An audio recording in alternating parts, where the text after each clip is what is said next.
벌써 오래전인데요. 제가 이집트 선교사를 갈 때 카이로 시내를 방문한 적이 있습니다.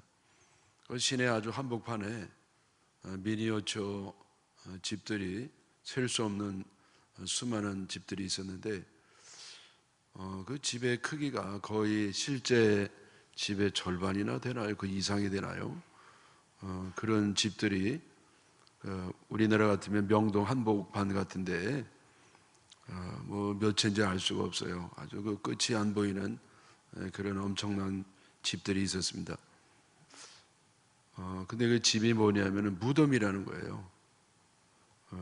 이집트 사람들은 죽은 다음에 서쪽으로 들어갔다가 동쪽으로 나와가지고 영원히 산다고 그런 생각을 가졌기 때문에 그 영원히 나와서 살 집을 그렇게 진다는 겁니다.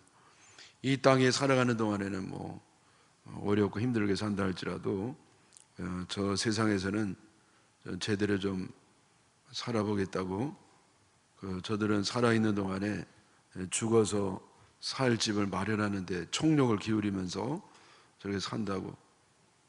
여러분 도시가 이제 거기 시내 한정이 있으니까 외곽의 신도시처럼 막 뻗어나가는데 저는 그 새로 신도시인 줄 알았더니 그것도 무덤이라는 겁니다. 여러분 그 이집트 피라미드는 황제들의 무덤인데 불가사의라고 할 정도로 어마어마한 그런 구조물을 만들어 놓고요.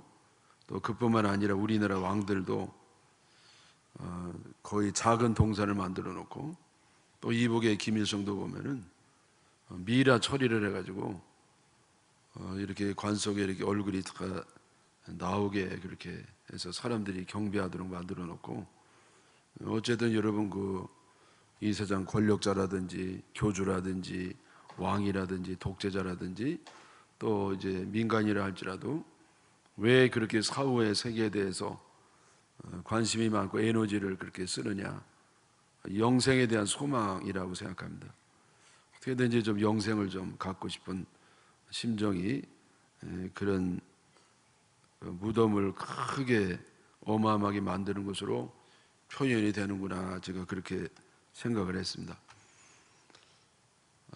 제가 그 예루살렘의 예수님 무덤도 가봤죠. 거기는 이제 베들레헴 안에 그렇게 예수님 무덤이라고 추정되는 장소가 있는데요. 저희들이 뭐 사람이 너무 많아가지고 2시간을 기다려가지고 나중에 들어가 봤는데 아무것도 없습니다. 문도 없지요. 뭐 그냥 아무것도 없어요. 맨 처음에는 이거 너무 허무하다, 허전하다 생각했는데 사실은 그게 아니고 예수님 부활하셨으니까. 여러분 예수님 부활하시고 안 계신데 뭐 무덤이 무슨 필요가 있겠습니까? 그래서 우리 기독교인들은 죽을 때 뭐 어쩔 수 없이 이렇게 뭐 매장을 위해서 최소한도의 땅은 필요하지만은 더 이상 거기에 뭐 엄청난 치장이라든지 뭐 에너지를 쓸 필요가 없겠구나, 그런 생각을 하면서 은혜를 받은 적이 있습니다. 고린도전서 15장 전반부에는 부활은 확실한 것이다, 우리 예수님이 확실히 부활하셨고 우리도 분명히 부활할 거다고 하는 부활의 확실성이 갖는 말씀입니다. 그리고 35절부터 이어지는 고린도 후서 전서 15장 전반부에는 부활의 구체성, 그러면 부활이 과연 어떤 형태로 되는 것인가, 부활할 때 어떤 진행이 있고 어떤 몸을 입고 그런 아주 구체적인 내용이 기록이 되어 있습니다. 여러분 우리 몸이 부활할 때 어떤 몸이 될지 아십니까? 우리 몸이 이 상태로 다시 부활하는 건지 아니면 뭔가 다른 형태가 되는 건지 거기에 대해서 오늘 주님이 주신 말씀이 되겠습니다. 이거 35절의 말씀입니다. 누가 묻기를 죽은 자들이 어떻게 다시 살아나며 어떠한 몸으로 오느냐. 여러분 그런 궁금에 대한 궁금증이 풀리는 그런 내용이 되겠습니다.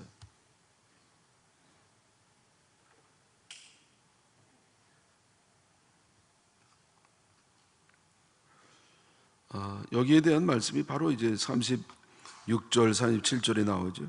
어리석은 자여, 네가 뿌리는 씨가 죽지 않으면 살아나지 못하겠고, 또 네가 뿌리는 것은 장래의 형체를 뿌리는 것이 아니요 다만 밀이나 다른 것의 알맹이 뿐이다. 이게 비유를 통해 말씀하시는데요. 씨를 뿌릴 때 씨를 심죠. 여러 대개 씨가 이제 계란형으로 돼서 동글납작하지 않겠어요? 작은 씨앗을 심습니다. 근데 여러분이 씨가요, 가만히 그대로 크는 게 아니고 그게 이제 깨져가지고 본래 모습은 상실하고 그것이 뿌리를 내리고 줄기가 되고 이파리가 있고 꽃이 피고 나중에 열매를 맺고 그런 과정이 있습니다.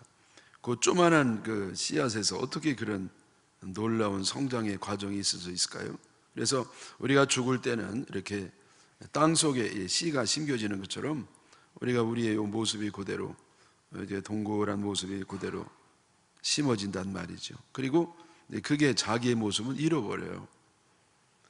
여러분, 씨앗이 깨지고 이제 그걸 죽는다고 표현을 했는데, 그렇게 죽어야 이제 정말 진정한 모습이 이렇게 성장하게 되는 겁니다. 그리고 이 뿌리는 것은 장래 형체를 뿌리는 것이 아니다. 그렇죠? 우리가 이렇게 예를 들어 벼를 심는다고 그럴 때 알맹이를 심잖아요. 동그란 알맹이를. 근데 이게 커서 이제 벼가 나옵니다.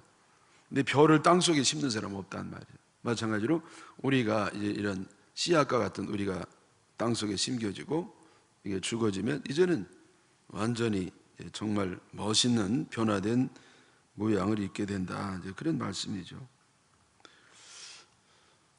그래서 여러분, 우리의 몸은 흙으로 왔기 때문에 흙으로 돌아가지만은 우리 영은 잠깐 잠을 자다가 이제는 주님 오실 때 전혀 새로운 몸을 입게 되는 겁니다. 38절에 하나님이 그 뜻대로 그에게 형체를 주시되 각 종자에게 그 형체를 주시느니라. 그냥 이 영적인 존재,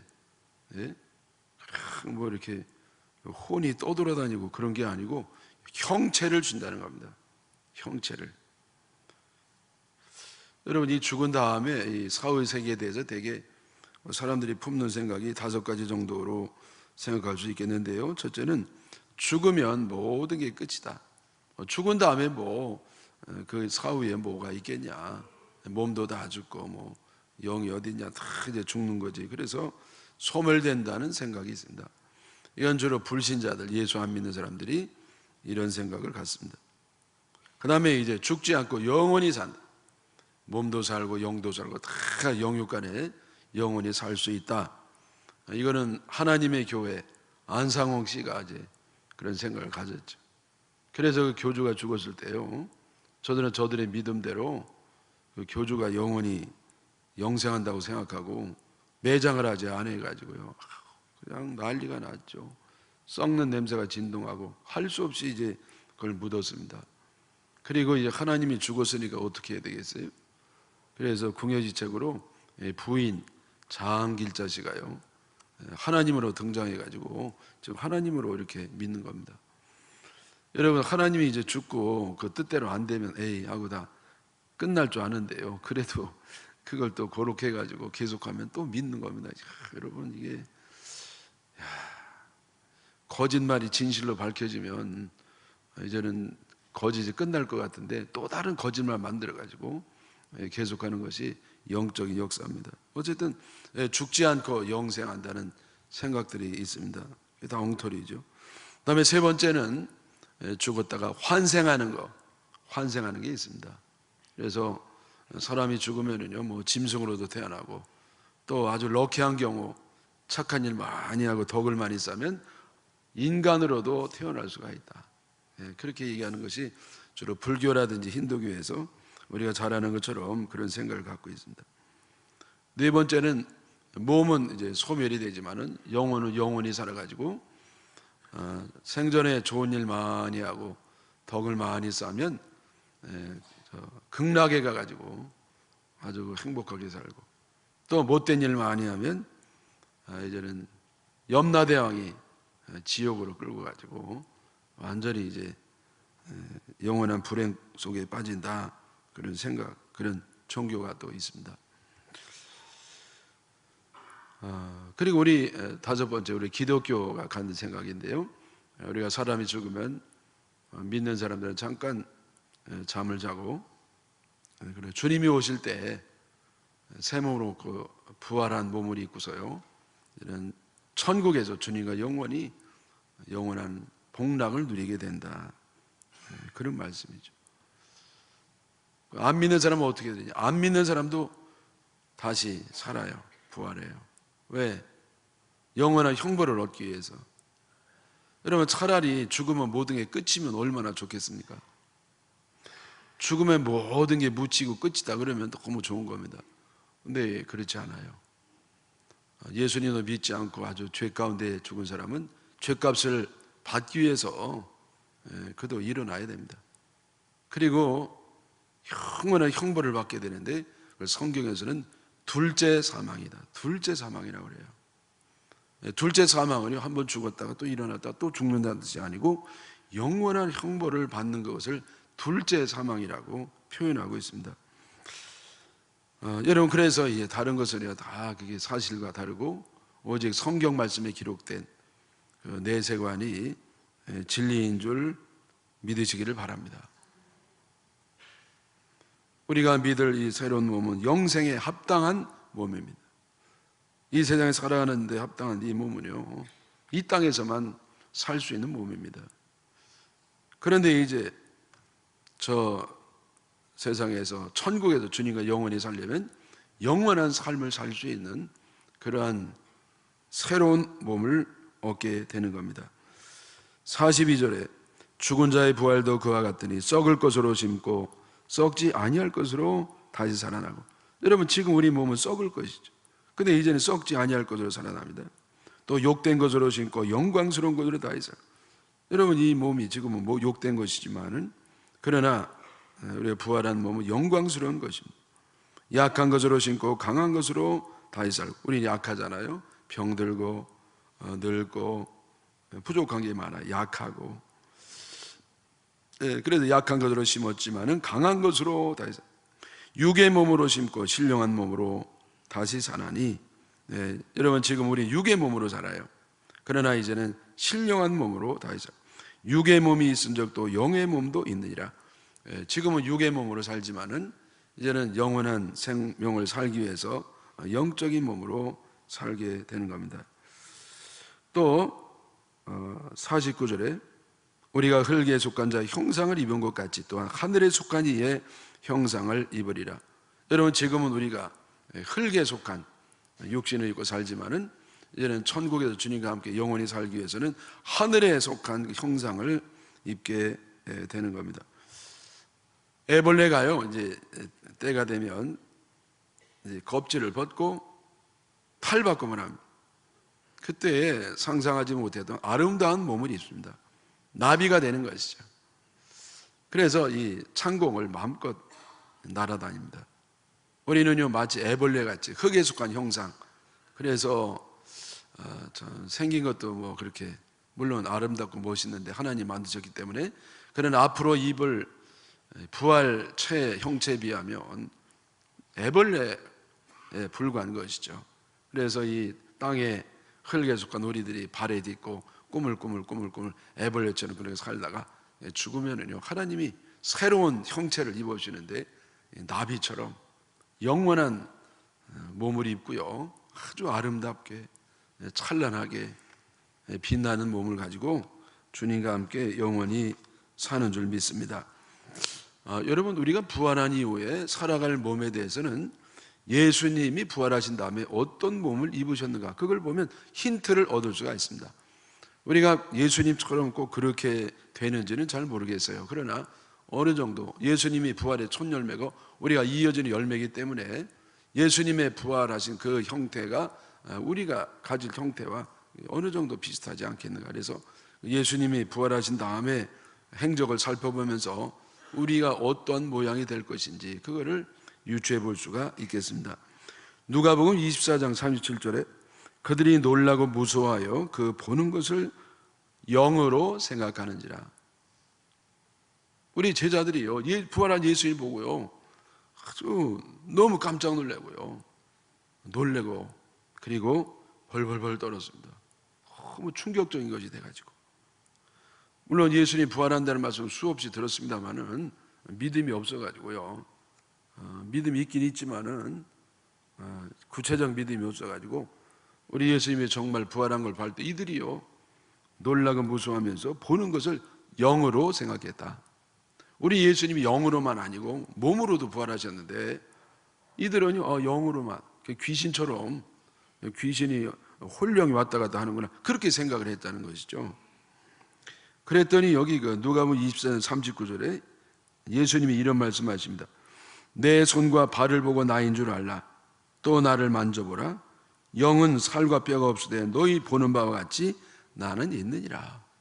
너희가 영으로 생각하느냐? 우리 예수님이 다 생각을 하시죠.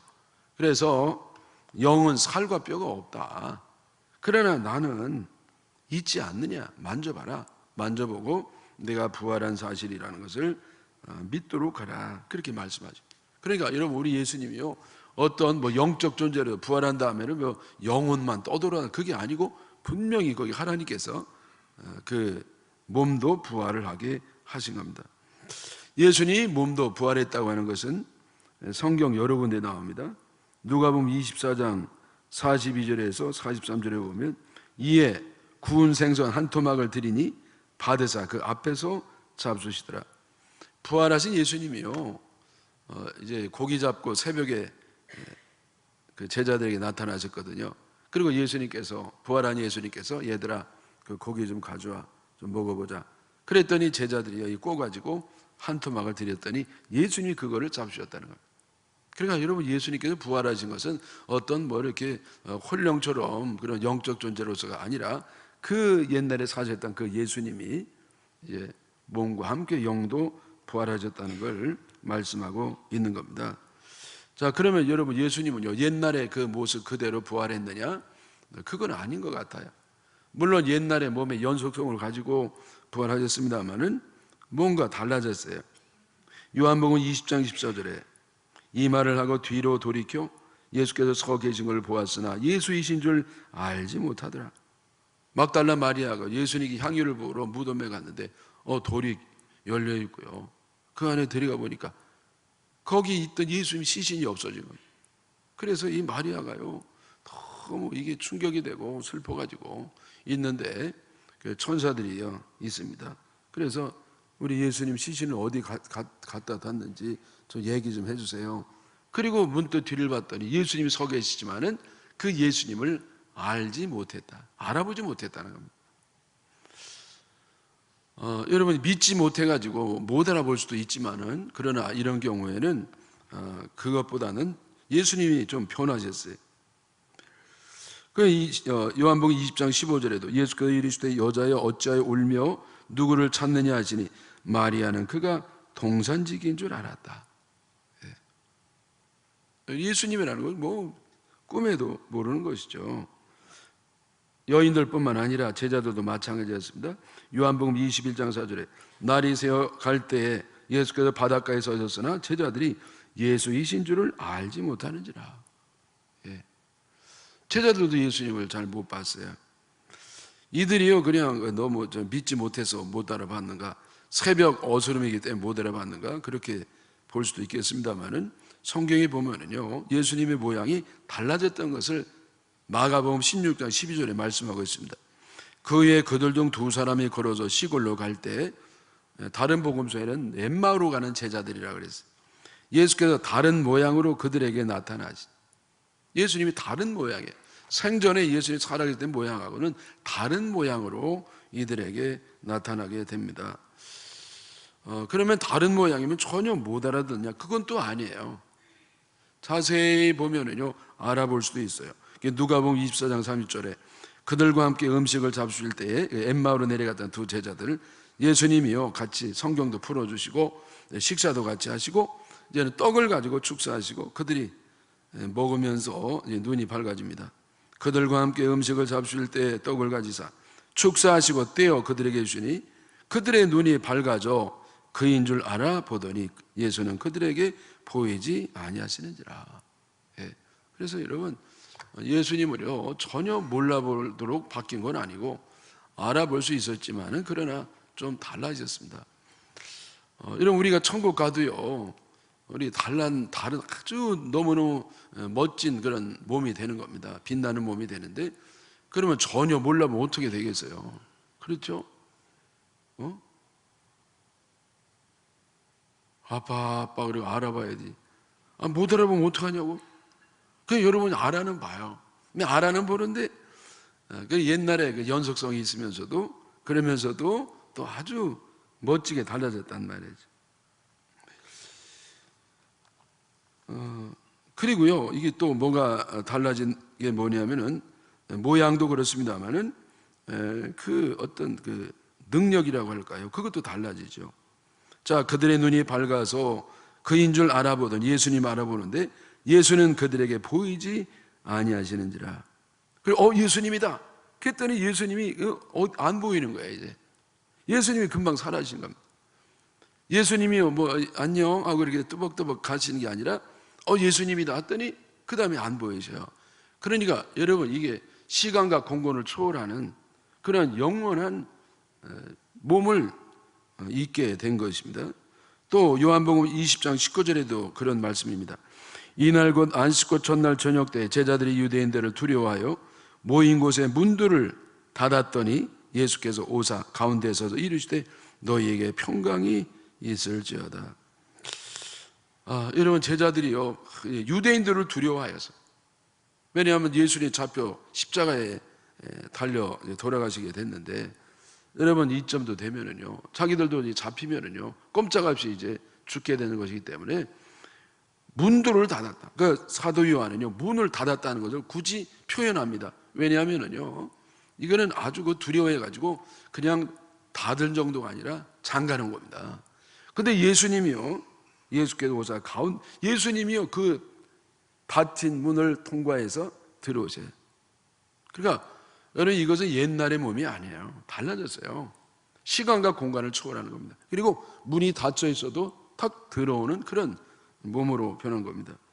또 요한복음 20장 26절에도 여드레를 지나서 제자들이 다시 집안에 있을 때에 도마도 함께 있고 문들이 닫혀 있는데, 이때도 문이 굳게 닫혀 있고 잠겨 있는데요, 예수께서 오사 가운데에 섰다.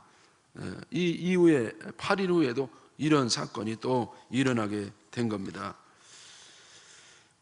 여러분, 사도행전 1장 9절에도 마찬가지 그런 말씀이죠. 이 말씀을 마치시고 그들이 보는 데서 올려져 가시니 구름이 그를 가리어 보이지 않게 하더라. 예수님께서 제자들에게, 부활한 예수님이요, 감람산에서 마지막 작별을 하고 저들에게 사명을 주신 다음에 승천을 하시는 장면입니다. 그들이 보는 데서 올려져 가는데 구름이 그를 가리어 보이지 않게 되었더라. 그래서 이 주님이요, 하늘로 올라가셨어요. 여러분, 이 지금 같은 육신이면은요, 이 어떻게 하늘로 올라가겠어요? 그게 너무 올라가면은요, 만유인력의 법칙에 따라 가지고 위에는 압력이 없으니까요, 이게 봉봉봉 해가지고 터질 수도 있어요. 근데 여러분, 이러한 어떤 우리 육신의 제한이 없이 그냥 시간과 공간을 초월해서 영원히 살 수 있는, 여러분, 우리가 상상할 수 없는 그러한 몸을 입게 되는 겁니다. 예수님에 관한 것 마지막에, 여러분 잘 따라오십니까? 지금 아주 졸리는 시간인데 목사님 왜 설교 안 하고 강의만 하냐? 뭐 어떻게 한번, 저도 이게 성경을 잘 보는 겁니다. 우리가 구체적으로 몸이 어떻게 되는가, 네? 한 번쯤은 여러분 들어보셔야 돼요. 그래서 사도행전 1장 11절도 마찬가지로 이르되 갈릴리 사람들아 어째 서서 하늘을 쳐다보느냐? 너희 가운데서 하늘로 올려주신 이 예수는 하늘로 가심을 본 그대로 오시리라. 이거는 천사들이 얘기하는 겁니다. 제자들이 예수님 하늘에 올라가니까 이 완전히 막 혼이 빠져가지고 다 이렇게 쳐다보고 오한이 벙벙해가지고 쳐다보고 있는 겁니다. 그랬더니 흰 옷을 입은 천사가 이 갈릴리 사람들아 어째 하늘을 쳐다보느냐? 너희 가운데 올라가신 예수님 하늘에 가심 본 그대로 오실 것이다. 여러분, 예수님 하늘에 어디 계신 거예요 도대체? 하나님 우편에 앉아 계시는데 하나님 영적 존재시고요, 하나님이 뭐 우편 좌편이 어디 있어요? 근데 어쨌든 여러분, 주님은요 하늘로 올라가셨다가 다시 오실 건데 올라간 모습 그대로 다시 오신다는 거예요. 그러니까 여러분, 주님이 오실 때는요 다시 하늘에서 이렇게 내려오실 겁니다. 그런 일이 어디 있어. 그래서 이단들은요 이성적으로 과학적으로 합리적으로 해석을 해가지고 이거는 상징적인 거지, 이제 다 애를 낳아가지고 애가 성장해서 성장 과정이 있다. 근데 여러분, 성경에는요 애 자라는 성장 과정이 없어요. 주님 올라간 모습 그대로 온다고 돼 있기 때문에 그게 아니면 다 엉터리입니다. 다 엉터리예요. 주님은요 2000년 동안이나 그냥 승천하셨다가 이제는 때가 되면 주님이 이제 오실 줄 믿습니다. 네. 여러분, 내 머리로 이해돼야만 다 믿는 건 아니에요. 하나님의 세계는요 더군다나 우리가 부활의 이 세계는 이해할 수 없는 겁니다. 왜? 우리는 이 3차원 공간과 시간 안에 살아가는 존재입니다만은 이제는 영원히 살 수 있기 때문에 이제는 영원한 몸을 입는 겁니다. 시간과 공간을 초월하는, 그리고 영원히 사는 이런 몸을 입고 우리가 주님과 동행하는 이 엄청난 축복이 우리의 것인 줄 믿으시기를 바랍니다. 자, 요약하면은요, 예수님은요 영만 아니라 몸도 부활하신 것이고, 그리고 달라하셨는데 시공을 초월하는 완벽한 영생하는 몸을 입은 줄 믿습니다. 우리도 마찬가지. 여러분, 지금은 우리가 늙지요, 병들지요, 더 나약하죠, 피곤하죠. 여러분, 그래가지고요 늘 한계가 있고 썩어가는 몸, 죽어가는 몸, 늙어가는 몸이 그렇습니다만은 이제는 우리가 부활해서 입는 옷은요 전혀 새로운 옷이에요. 완벽한 옷이라. 그래, 이런 몸을 입고요 이제는 영원히 천국에서 주님과 영원히 사는 몸이기 때문에 이제는 여러분, 뭐 병원에 갈 것도 없고 약 먹을 것도 없고 치과에 갈 것도 없고 그냥 어디 그냥 성형외과 가가지고 이게 뜯어고칠 것도 없고 그냥 완전한 그런 늙지도 않고 병들지도 않고 피곤하지 않고 이런 멋있는 옷을, 몸의 옷을 입는 줄 믿으시기를 바랍니다. 여러분, 우리가 이제 부활할 때 우리가 죽었을 때 그 모양 그대로는 아니에요. 여러분, 그러면은 그거는요 그러면 안 하는 게 낫지 않을까요?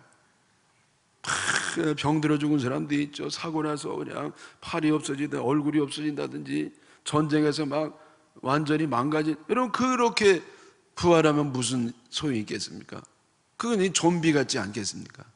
그런 부활이 전혀 아니라면 열등감이 없습니다. 뭐 부족함이 없습니다. 나약함이 없습니다. 저도요 보면은요 내가 여기서 키만 한 10cm만 더 컸으면 참 큰일 날 뻔했습니다. 지금 키가 이렇게 평균만 돼도 얼마나 인기가 많은데 웃으라고 한 겁니다. 누가 또 적어놨다 저한테 교만하다고 그러지 마세요. 웃으라고 한 얘기니까. 전혀 열등감이 없어요. 전혀 이상형도 없고 그냥 부활했는데 보니까 저 이 집사가 나보다 더 잘생긴 거 있지. 어떻게 부활해도 이러냐 이거. 여러분, 그런 건 없어요. 이 부활하면 다 완전히 행복이고요. 완전히 내가 이상형이고요. 다 이상형이에요. 부러운 것도 없죠. 열등감도 없고 시기감도 없고 자랑도 없고 우쭐됨도 없고 그냥 여러분 모두가 다 완성되고 완벽하고 이상적이고 그러한 빛나는 몸을 입는 줄 믿습니다. 제가 생명의 삶에 보니까요 어떤 여자분이 17살에 이 하반신, 이 전신마비가 된 겁니다. 그래서 이 몸을 까딱할 수가 없어요. 근데 이분이 예수 믿고요 이제는 믿음으로 잘 이기면서 살아가는데 한 번에 집회 참석했더니 강사님이 다 무릎을 의자에 내려와가지고 무릎을 꿇고 기도하라고 할 때 이분은 눈물을 흘렸다는 겁니다. 왜 눈물을 흘렸느냐? 너무 속상하고 그래서가 아니라 오히려 이 모습들이 너무 아름다워서 하나님께 이렇게 겸손하게 무릎 꿇고 기도한 모습이 아름다워서 눈물을 흘리고 그리고 정말 감사했다는 겁니다. 뭐가 감사하냐? 이제 자기가 부활해서 천국에 가면 이제는 자신의 그 몸을 쓰지 못하는 그 아픔, 그 한이 있지 않습니까? 근데 그것이 완전히 다 풀리는 겁니다. 네? 여러분, 그래서요, 우리가 지금 건강한 사람도 부활에 대해서 마음이 설레고 감격이 넘치는데 몸이 이렇게 불편하고 그런 분들은요, 이 부활에서 완전한 부활의 몸을 입는다는 것이 얼마나 감격적으로 다가오는지. 여러분, 우리가 그런 몸을 입는다고 하는 사실에 대해서 하나님 앞에 감사하시고 영광을 돌리시기를 바랍니다. 별로 안 좋은 것 같으네요. 아파트 당첨되면 그냥 죽을 것 같이 좋을 텐데. 여러분, 우리가 영원한 천국에서 주님과 함께 정말 이 부활의 몸을 입고 사는 겁니다. 아무나 하는 거 아니에요. 하나님의 은혜로 예수님 믿고 부활을 믿는 사람들이 이런 은혜를 받게 됨을 믿습니다. 간혹 이 화장을 꺼리는 분들이 있어요. 내가 부활하려면 몸이 있어야 그걸 근거로 해서 부활할 텐데, 여러분, 그렇지 않습니다. 이 몸은요, 어차피 점점 소멸돼 가지고 사라지고 새로운 몸을 입혀주시는 겁니다. 새로운 몸을 입혀서 아주 완전한 몸을 입혀주기 때문에 우리는 하나님 앞에 감사할 것밖에 없는 줄 믿습니다. 여러분, 제자들이 두 눈으로 예수님 부활을 똑똑히 봤고 또 이거를 증거했음에 불구하고 믿지 못한 사람이 많았습니다. 그래서 사도 바울은 다시 한번 부활에 대해서 구체적으로 요점적으로 설명을 합니다. 51절 52절이죠 51절에 보라, 내가 너에게 비밀을 말하노니 우리가 다 잠잘 것이 아니요 마지막 나팔의 순식간에 홀연히 다 변화되리니 나팔 소리가 나매 죽은 자들이 썩지 아니할 것으로 다시 살아나고 우리도 변화되리라. 자, 이거는 감추었던 것이고 비밀인데 너희에게 이 비밀을 말할 것이다.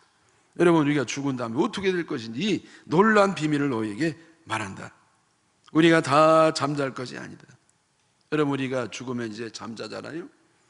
네, 잠을 자는데 여러분, 1시간 잠자고 일어난 거나 1000년 자고 일어난 거나 똑같아요, 느낌은.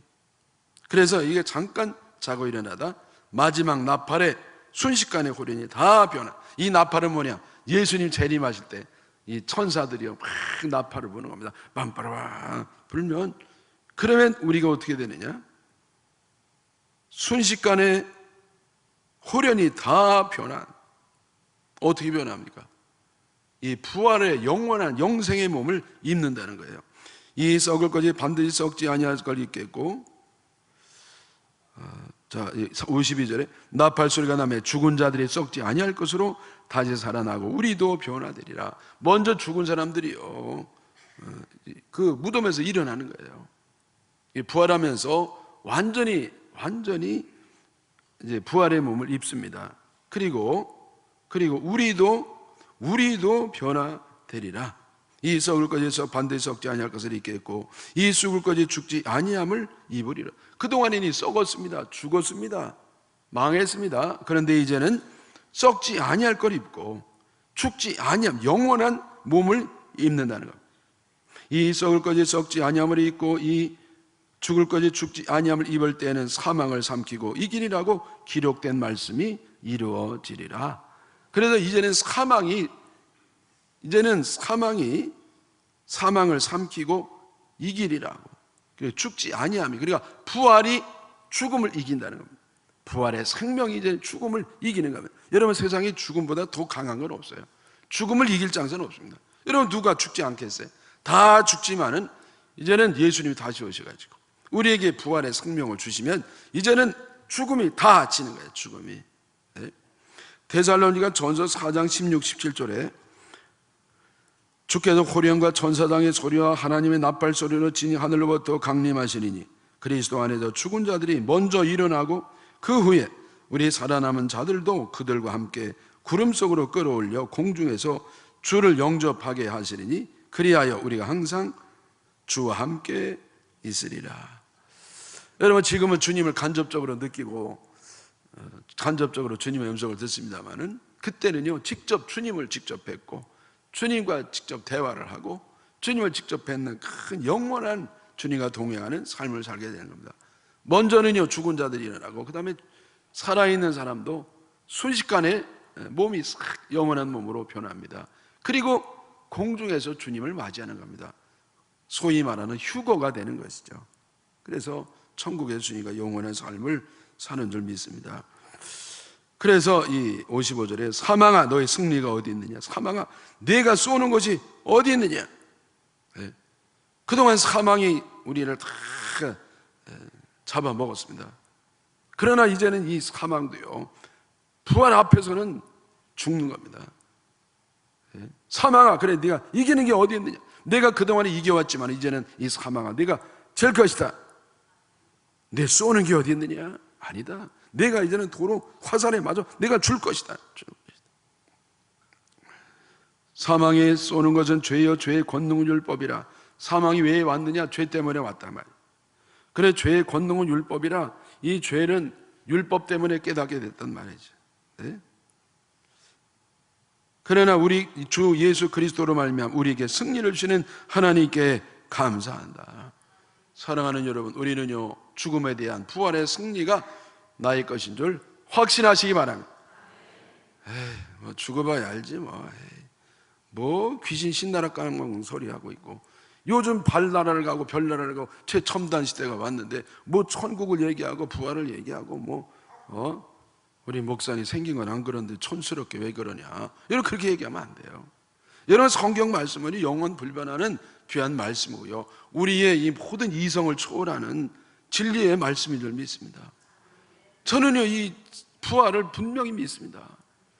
내 비록 죄가 많고 주님 앞에 부족하기 많지만 지금은 괴로워하고 어떤 때는 억울한 일을 당하기도 하고 어떤 때는요 정말 주님 앞에 부끄러운 모습도 많이 있지만은, 그러나 예수 그리스도의 보혈의 은총을 믿을 때 예수님처럼 부활하고 나도 부활해서 이 사망에서부터 형벌에서부터 완전히 승리하고 이제는 영원한 몸을 입고 빛나는 몸을 입고 저 천국에서 주님과 함께 동행함을 믿습니다. 그러면 우리가 할 게 뭐냐? 감사하는 것이죠. 우리에게 승리를 주시는 주님께 감사하자. 네. 여러분 주님께 감사하시기를 축원합니다. 여러분 이보다 더 영광스러운 것은 없는 겁니다. 네. 이게 우리 인생의 마지막 장면이에요. 최후의 승리가 되는, 지금은 악이 기승을 부리고요 선이 핍박을 받기도 하고, 여러분 세상에 부조리가 있고 썩은 것도 있고 여러 가지 나약함과 부패함과 이런 게 많이 있습니다만은, 그러나 이 마지막에는 하나님의 승리, 부활의 승리, 선의 승리, 주님의 승리, 이것이 우리 것이 되는 줄 믿으시기를 바랍니다. 여러분 이 부활해서 영생 얻고 천국에 가게 되면 거기는 일도 없고 사명도 없습니다. 그냥 하나님을 찬양하는 것만이 있는 겁니다. 그러므로 이 땅에 사는 동안에 우리가 할 일이 뭐냐? 지나가는 인생에 우리가 너무 집착하고 바쁘다고 내일에만 신경 쓰지 말고 하나님의 일이 무엇인지, 주님이 나에게 맡겨진 일이 뭔지 그 일에 힘쓰면서 살기를 바랍니다. 58절에요. 그러므로 내 사랑하는 형제들아 견실하며 흔들리지 말고 항상 주의 일에 더욱 힘쓰는 자들이 되라. 이는 너희의 수고가 주 안에서 헛되지 않을 줄 알미라. 여러분 이 세상의 일들은요, 내 일들은요 나중에 보면 헛된 겁니다. 다 지나가는 겁니다. 그러나 정말 헛되지 않는 일이 뭐냐? 주님이 나에게 맡겨주신 주의 일, 그걸 하는 것이 주님 앞에 상 받는 일이요 칭찬받는 일이요, 그것이 보람과 가치가 있는 일입니다. 세상 일은 세상에 살 동안에만 국한된 겁니다. 주님의 일은 영원히 주님이 기억하는 일이고 이건 영원히 지속되어야 되는 일입니다. 그래서 사랑하는 여러분, 정말 주님의 일이 무엇인지, 이 세상 살아가는 동안에 주님의 일에 힘쓰다가 주님 앞에 가서 칭찬 듣고 영광 받고 멸류관 받는 우리 모두 되시기를 주님의 이름으로 축원합니다.